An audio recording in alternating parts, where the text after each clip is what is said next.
Honestly, I burned out Mm. really hard. I was tired of talking about lead gen and doing lead gen for people who didn't really appreciate it. They weren't able to capitalize on it. They were bad at sales. They weren't able to capitalize on the leads we were sending them. They were just growing into more chaos. I just got to the point where I was just like, I don't want to do this anymore. And I had started the next agency, Editor Ninja. I'd started that at the end of 2021, basically to see if like I was going to prefer working on that. And so basically like that became over half of my time by summer of Yeah. 2022. And I was just like, I don't want to do Credo anymore. Had the opportunity to sell it. And so I did.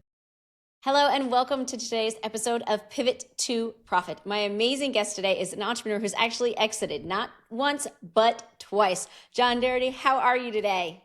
I'm doing great, Pam. Thanks for having me on. I'm excited to be here. I am so pumped for you to share your journey with us of those two exits so that we can learn what worked and what didn't. John is a serial entrepreneur and veteran digital marketer. He built and sold two agencies, one to private equity and another to a competitor, and now coaches agency owners and digital solopreneurs as they build lean, sane, and profitable businesses with his company, JFD Coaching.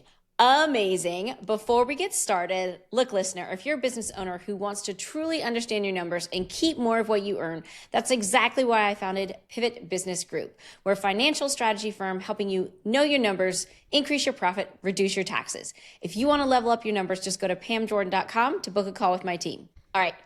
What did John want to be when he grew up? Like 10-year-old John. 10-year-old John wanted to be a cardiologist. I wanted to be a heart doctor. I know, random, right? We had family friends that the dad was a cardiologist and he was a super cool guy. And I knew he made a lot of money. He drove a cool car. And so I was like, yeah, I could be a cardiologist. And then I was never very good at school. I never really enjoyed school. I'm very smart, but like just the traditional education system just like didn't work for me. I was actually homeschooled till high school, but then someone told me, they're like, you have to do like another 8 to 10 years of like school after like college, right? In order to be a cardiologist. I was like, yeah, I don't want to do that anymore. So, and it turns out I can still drive a cool car and make good money doing stuff online. So that's what I'm better at. And that's what I've done. So what was young John taught about money? Obviously you saw cardiologist, nice car, like that's something, but what was the ethos? Is money good, bad? Where were you at? It's a great question. I was taught that there was never enough.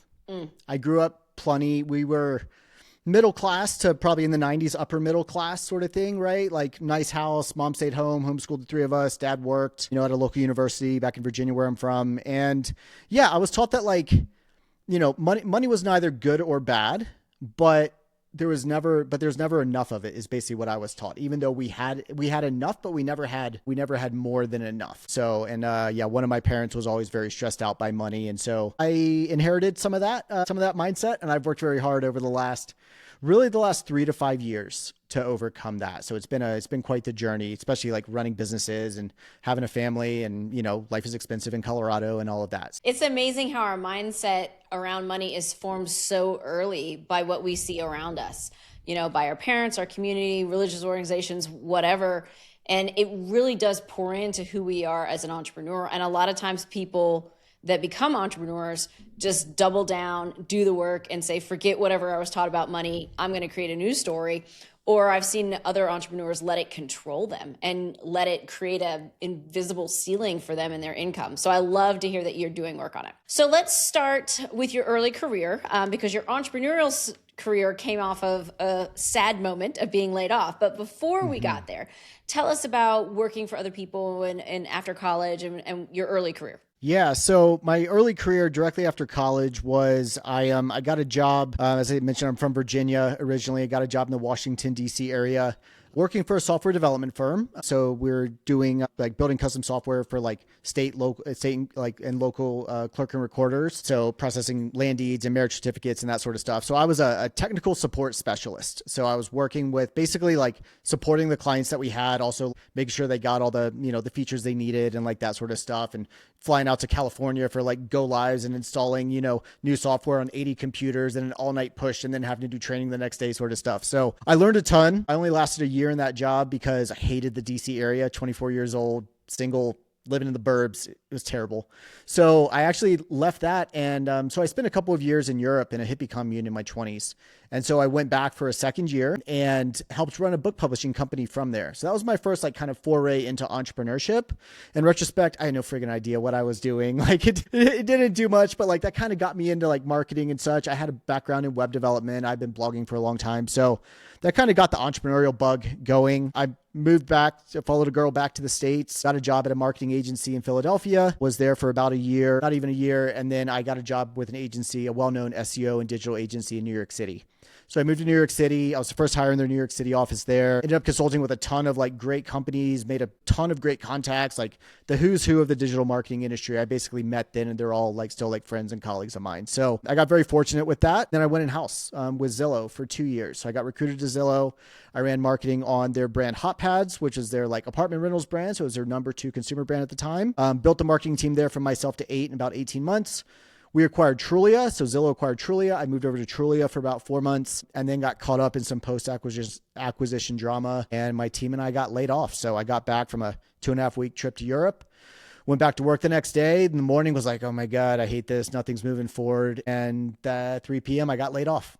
And my wife was like, I told her that night and she's like, what are you going to do? And I was like, I think I'm going to like consult. And I had a business going on the side. It was called Hire Gun, which then became Credo, my lead gen company, which I exited in 2022. And I was like interviewing around, but there was just this small voice in my head that was like, don't do it. Don't take another job. Just like give this a go. And I was like, if I can make 10K a month in the next 6 months, I basically had that runway. I was like, if I can make 10K a month in the next 6 months, I'm not going to work for somebody else. I'm giving this thing a go. And basically in 8 weeks, I doubled my salary and I was like, okay, let's go. Here we go. And then just the last 10 years has just been building and, you know, making the mistakes and selling agencies and then now coaching agency owners. So with that first one that hit, early financial win is 8 weeks in, holy crap, I can do this. This is survivable. I don't have to have a W-2. Look at me go. So what did you enjoy about scaling that business? So that was consulting. So I was consulting on SEO. I mean, basically, you know, I'd been working inside Zillow, the real estate SEO behemoth, for a couple of years. And so basically I was living in San Francisco at the time too. It was like getting pretty well connected. And basically every real estate startup that wanted to take on Zillow wanted me to consult with them. So I learned a few things. One is like specialize. And if you have like specific knowledge, then you're able to provide a lot of value to a lot of people, right? And people are going to want to pay you for that specific knowledge. So I learned a ton there. That one I never really scaled. That was basically like, can I make income to cover my bases so then I can build Credo, you know, the company that became Credo, the lead gen company. Building Credo, the lead gen company that was just a ride, Pam. Like I learned so much about hiring people. I learned so much about myself. I mean, I was 31 years old. And so like learned a lot about myself over the next like 4 to 5 years, especially. And like I became a dad in that time and, you know, and all of that. Just like learned kind of what I like about growing businesses and what I don't. Really started getting into like pricing and offers and that sort of stuff, which I love way more than like talking about lead gen. Even though I can do lead gen very well, I much prefer talking about like offers and pricing, you know, who we're marketing towards and then like how we sell them in and how we build offers that are so profitable and that are so good and so profitable for us that people love to buy them because it just meets their need. And then we don't really have to sell. They just buy. And we know that like we're being taken care of and more than taken care of and we're providing outsized value to them. So like, that's what I'm really about these days and what I really help my clients do. I love that you bring up profitability because far too often business owners are just so worried about revenue and they forget the most important metric is the profitability. So in that business, Credo, you exited in 2022. Is that correct? I did. Yep. So September 22. What was the decision that said now is the time? How did you know, let's do it? And was this the private equity or is this the competitor sale? This was the private equity sale. So it was a private equity company, micro private equity that owned our largest customer at Credo. So they owned an agency that was our largest customer. And honestly, I burned out really hard. I was tired of talking about lead gen and doing lead gen for people who didn't really appreciate it or they weren't able to like they weren't able to capitalize on it, right? They were bad at sales. They weren't able to capitalize on the leads we were sending them. They were just growing into more chaos. And so that really I started doing some coaching then that kind of planted that. But yeah, I just got to the point where I was just like, I don't want to do this anymore. And I had started the next agency, Editor Ninja. I'd started that at the end of 2021, basically to see if like I was going to prefer working on that. And so basically like that became over half of my time by summer of 2022. And I was just like, I don't want to do Credo anymore. Had the opportunity to sell it. And so I did. And then honestly just realized that I was so burned out that like, I basically just didn't work for the next quarter. I just kind of recovered. And then in mid-January of 23, I started working on Editor Ninja. But Pam, in retrospect, I was telling my wife this the other day, knowing what I know now, and I think if I hadn't been in that place, if I had known kind of where I was in that place, I would have just let the team that I had in place run it, and it could have just sustained for a number of months and just like kind of recovered, because it was a cash cow business. Like that thing was friggin' profitable as anything. Even if it wasn't growing, like, I was like, I want this to be a $10 million a year business. Like, even though it was like, 600K, 550, 600K a year, I was still making a couple $100,000 a year. It was just like paying me consistently. In retrospect, from a pure financial perspective, selling it was not the right move, but personally getting rid of it was. And that's a decision that entrepreneurs have to make. Because if you're burned out, you're no good at home to your wife and kids, you're not showing up for your team, and someone's going to walk in and take it off your shoulders, sometimes you just got to say yes, right? And it might not be for walk away money. It might not be for a big check. But if that being gone relieves you, it's worth it, especially when the next thing that you built was more enjoyable for you. Exactly.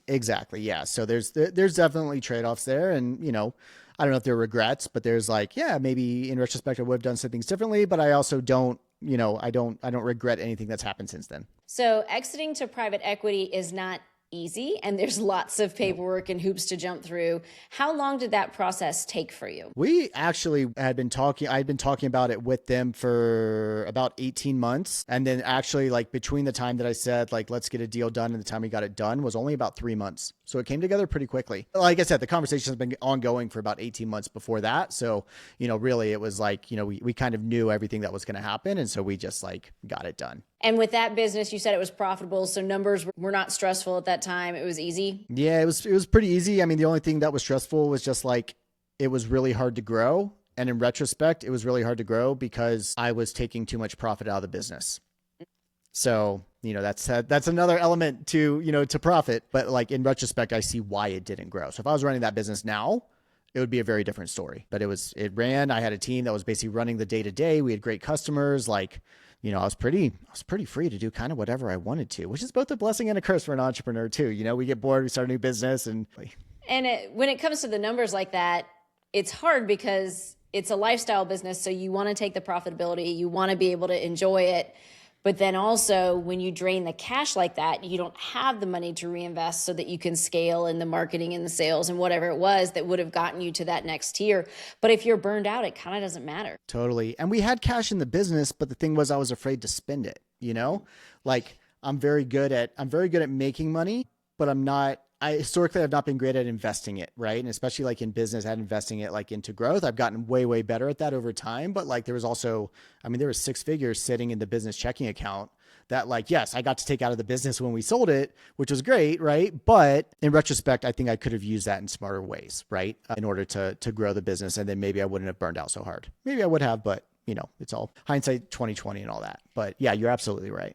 Yeah, it's the lessons learned along the way. So next company, what did you do differently in that business? In that business, I took the lessons from Credo and basically, created an offer that people loved, created packages that like were easy for people to buy instead of us really having to sell. We did have at one point like a self-serve offer and people would just like sign up. I didn't even have to sell them. Like, this is great, like free money. Would they stick around for very long? Like not nearly as long as someone we actually talked to that were bigger, but like, yeah, those are kind of the trade-offs that you make. But yeah, I kind of went into it with more of like it sounds weird to say, but like we've gotten a little woo here. So let's go a little bit more instead of coming at it from like a protect, like, that first business, I was just like, I'm out on my own. I can make this work. I'm just going to do it. Right. Yeah. Editor Ninja. And it was a content editing business. So not writing at first, but just editing content that people were already writing. I wrote my first novel at 9 years old. So like it was much more aligned with who I am and the kind of stuff that I want to put out into the world. So it was just a much more like one of my mentors talks about, like you have head businesses, you have heart businesses, and you have soul businesses. So Credo was very much a head business. Like I can do it. I can drive leads. I can build a brand, be successful with it, make some money. Editor Ninja was much more of a heart business, right? Much more aligned with like who I am. The model worked well. It scaled well. At the same time though, stuff became a lot more commoditized as it came to AI and like that sort of stuff. So we had to figure out like what that meant. And it made the business a lot more challenging. I'll be completely honest. And yeah, but it was like, It was just much more like aligned with who I am. And so it was a lot more fun. So instead of like a, protect, like I got to get mine, it was much more of like a open hand, sort of thing, like much more of like an abundant like mindset towards it, which meant that it grew. I mean, it got to Credo's level of revenue 5 times faster. So like, the second time around, you do it a lot faster. And now the third time around, I've done it a lot faster. Right. But it did it a lot faster. And so that felt great, and like had a great team in place, and I could just like focus on the stuff that I was best at. So it worked out really well. So why did you decide to exit that one? So mid last year, I haven't talked about this super openly publicly yet. I've been doing it a little bit, but not much. Mid last year. So start of 2025 growth was just like through the friggin' roof. It was awesome. It was so fun. Profit everywhere, right? We're cruising. And then around April of 2025, something shifted in the market. AI tooling got a lot better. The economy started heading south, and our average customer size stayed the same, but the time to a customer closing from having a first conversation went from 6 weeks to over 4 months. So my cash flow took a huge hit, right? And so I was investing in growth. I was investing in leads. I was investing in sales, like all this sort of stuff. And we're seeing customers coming in, but I hadn't realized that like, oh, they're signing in May, but I talked to them in December, or I talked to them in January. And so to be completely honest with you, like we got into a huge cash crunch. And that happened with Credo as well, when we were like making a shift in the business model for that one. But it wasn't that precipitated it for Editor Ninja. And so I was like, I know that I could rescue this. I can turn this thing around if I really want to. And I did. I made it like at least like break even right over the next like 6 weeks or so, 8 weeks. But I just checked in with myself and I was like, I don't really want to do it though. I don't really care that much anymore. Like it got me out of Credo, and I felt like it did what I needed it to do. But when I looked at it, I was just like, I don't really want to do this. Like I had a team of 20 and I was like, I don't really want to run a team of 20. Like, it's just not who I am. I've leaned into like, I'm more of an artist and a creative, right? And like, I like doing that stuff, and I got to like build company culture and make sure payrolls run and like all this stuff. I was just like, I don't want this. And to be completely candid, I was just going to shut it down. In December of 2025, I was just going to shut it down and be like, you know what, we're done. But then I got in touch. I started thinking a little bit more creative. People like, you should sell it. I'm like, I don't know if I want to go through that again. Then a mentor that I really trust was like, you should talk to some like competitors and talk to some people. And just like completely luck, universe, whatever. The head salesperson at our largest competitor had randomly reached out to me on LinkedIn about a month before. And I was like, hey man, we're a competitor, great to be connected with you, but like, I'm not in your market. He's like, oh, sorry. I don't know how you got into my like LinkedIn drip campaigns. And then and so my mentor says this to me, and I was like, I'm going to ping that sales guy at Proofed. And so I pinged Tom, and I'm like, hey, do you guys buy businesses? And he's like, yeah, we have. Why? I'm like, I'm thinking about selling Editor Ninja. And he's like, let me introduce you to our co-founders. So we put together a deal in about 4 weeks. I had kind of a hard deadline for like when I wanted to be done in December so we could run our last payroll, so I didn't have to deal with 2026 taxes for a business that I quit running. And we made it happen. And honestly, it's been great. Like most of our customers moved over, half of our team moved over. People are happy, like I had literally caught up with the co-founder yesterday, and we're talking about some like, stuff for the future. It came together. Like it was not a big financial win. I got free. I got cash to like cover the shutting down and everything. I've got upside like on the backside, So like it worked out pretty well. Or it's worked out great. But I assume you feel much lighter now. Yeah. I mean, we finalized the sale. We finalized the deal on December 19th. And then the next 2 weeks were Christmas and New Year's. And then I came back to Denver and was like heading back to work to start working on the coaching business full-time ish. I looked at my wife. I was like, I have no one. I have no one to be accountable to. I have no one to catch up with. And how are things going? I didn't even have an accountant at the time. I do now, but like went back to the one that I used, at Credo. But I was like, I don't even have an accountant right now. I literally have no one to be accountable to. I've just been able to run, and like, I mean, you were looking at my Instagram content and all that. I'm creative again. I'm writing again. I'm just enjoying it, like it's a lot of fun. So is this the soul business for you, using your terminology? I think so. I had been telling people that I would coach agency owners when I felt more qualified. Like if I built a $5 million a year agency or something like that, I just had this idea that I wasn't qualified yet. And then there's just like a big unlock around it. And I was telling people I will coach when my daughter goes to college. Pam, my daughter is 6 years old. I was putting it off for 12 years. Well, and someone was just like, why not now? Like, you're fully qualified. And I just like kind of had to come to realize that I am actually qualified to do this. And yeah. And so I just like chose to be brave and chose to step into it and do it. And so far it's working really, really well. It's just, I love supporting entrepreneurs. I love helping people, both the, like, I say I'm half strategist, half therapist. There's a lot of like mindset work that has to be done. Some around pricing, some around money, that sort of stuff. Some just around their value. Some of it's just like, and then there's the tactical of realigning offers and pricing and, value versus hourly and like all that sort of stuff. But like, it's just really, really fun and it's gratifying work. Like I love seeing people win. At this point, at least, Pam, my clients are winning a lot. That's amazing. And you've talked about how hiring a business coach was a huge turning point for you. So tell us about that and how you were like, that's what I want. So one of my mentors, his name is Philip. He says, the person that we are best qualified to serve is the person that we used to be. So Credo went from nothing to 5K a month in the first 3 months of me running it after getting laid off. And then it kind of dwindled. All of our other numbers were going up, leads, et cetera. Customers was going up and our revenue was going down. I was like, I'm doing something wrong. So I hired my first coach, or I consulted with a coach, this guy, Chris, who was like, wait, you're doing what? You're doing it how? No, do it this way. And basically like changed my business model in like 10 minutes. And so it took me a couple of months to get it implemented. April of 2016, I guess, I rolled it live and we went from 2,500 to 19,000 in 7 months. And I was going insane, right? We were moving to Denver, just like had all this stuff going on. I was doing everything and I was like, I cannot sustain this. And so I hired my first coach. His name was Andy. He was based up in Boulder at the time. And basically he revolutionized my business. I've gone on to work with a number of others, but yeah, I love, coming aside people doing somewhere between 15 and 30K a month, right? Like 15 to 20, it's kind of an individual. They're wanting to double, and people at 25 to 30, if it's a solo person, they have no time, right? We need to realign their offers. We need to clear up their time. They need to stop doing stuff they shouldn't be doing. They need to hire a little bit of help. That's exactly who I was with that first business. And then I repeated it with the second business, and now I guide people through it. I love the arc of your story because it's learning, learning, learning. And now you're here bringing value to other entrepreneurs so that they can learn from all of your tuition that you paid and get their agencies, more profitable and lean. And you talk about Profit First as well. So I'm a Profit First professional. So how has Profit First played a role in your world? I mean, it's my financial operations Bible for business. Like it really is. I mean, I've read it so many times. That and Simple Numbers, right? Simple Numbers, Straight Talk, Big Profits. I always tell people Profit First is, if you've never done any work around this stuff in the business, you feel allergic to spreadsheets or whatever, start with Profit First. It gives you a great framework. You don't need to do the 7 different bank accounts at 7 different banks. Just start doing that, start setting aside profit, make the business default profitable. And that'll show a lot of cracks in the business. Like it did for Ed and Edge, to be honest with you. Like it showed cracks in our model that then we were then able to fix. That's first. And then Simple Numbers is really much more for like accountants and finance professionals, but you learn a lot about different business models and that sort of stuff. Just the idea of paying yourself first, which Bob Proctor and some of the other personal development gurus talk about too, like pay yourself first. And you do that by carving out, a certain amount of profit. And then also every dollar has a job.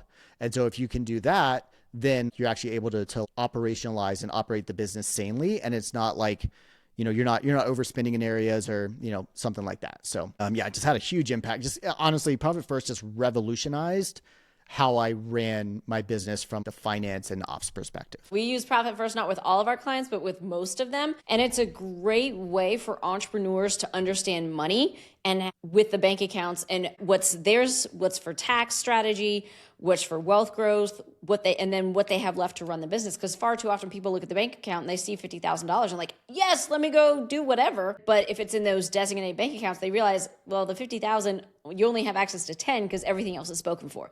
So it makes you change your behavior and make better decisions. Can I reinvest this into my business? Can I go make that higher? Because instead of just one pot of money, you know exactly how all your money is divided. You got it. That's exactly, that's how I do it in my business. And that's also how I do it in my life. It doesn't just apply to business. My wife and I run our household business.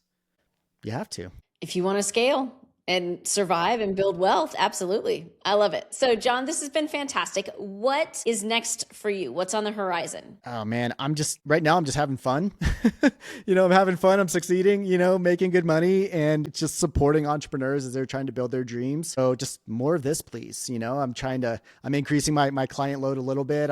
I filled up, I maxed out for January, new clients I could take on. I'm getting close to maxing out for February. It's only February 5th when we're talking. And so then basically just trying to get my roster full and just kind of maintain that, right? And keep supporting people, as they need the support. So yeah, and just I'm doing a lot more content as well. Just really trying to You can say build my personal brand. I've always really enjoyed doing that. It means good things like for the business, but it also just means I can have a bigger impact, right? Because there are a lot of people out there that aren't ready to work with me. If I can help them and provide them a ton of value ahead of time through what I'm putting out, then, they take the free stuff, they learn, and then eventually they are ready to work with me.